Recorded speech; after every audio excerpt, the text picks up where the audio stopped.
Një tetori është bërë një traditë e bukur në shtëpinë e të moshuarve në Kavaj. Bashkia e qytetit organizon çdo vit këtë aktivitet për të nderuar të moshuarit duke sjellë këngë, vadhe dhe emocione të veçanta. Pjesëmarrësit në koncert ishin shkollat e qytetit Rilindja dhe Fiqiri Kurti, ndërsa nga Bashkia e Kavajës morën pjesë drejtues të institucionet dhe specialistë të artit e kulturës, të cilët ofruan një orë muzikë me vadhe të këndshme për të gëzuar të moshuarit. Vadhet dhe këngët e fëmijëve hapën zemrat e të pranishmëve dhe sollën buzëqeshje. Në fjalën e tij, drejtori i shtëpisë të moshuarve, zoti Fisnik Krasniqi, shpreu kënaqësinë e tij për të qenë sot në këtë pozicion dhe për të dhënë maksimumin për të moshuarit, duke thënë se kujdesi ndaj tyre është një detyrë morale. Duhet të kënaqim zemrat e tyre sepse nesër do të jemi ne në moshën e tyre.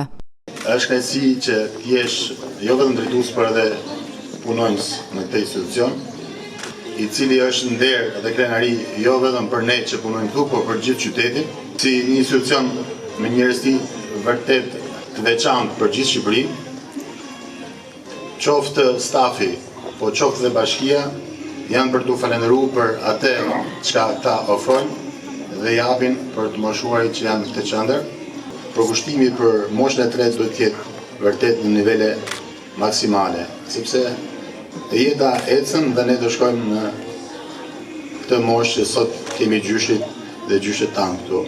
Ju falenderoj pa mas për prezencën juaj këtu. Faleminderit. Në emër të kryetarit të Bashkisë Kavaj, zoti Fisnik Qosja, foli nën kryetari i këtij institucioni, zoti Genc Gjulqeni, i cili premtoi mbështetje për të moshuarit, të cilët i quajti me dashamirësi gjyshër. Ai gjithashtu vlerësoi përkushtimin e stafit të qendrës.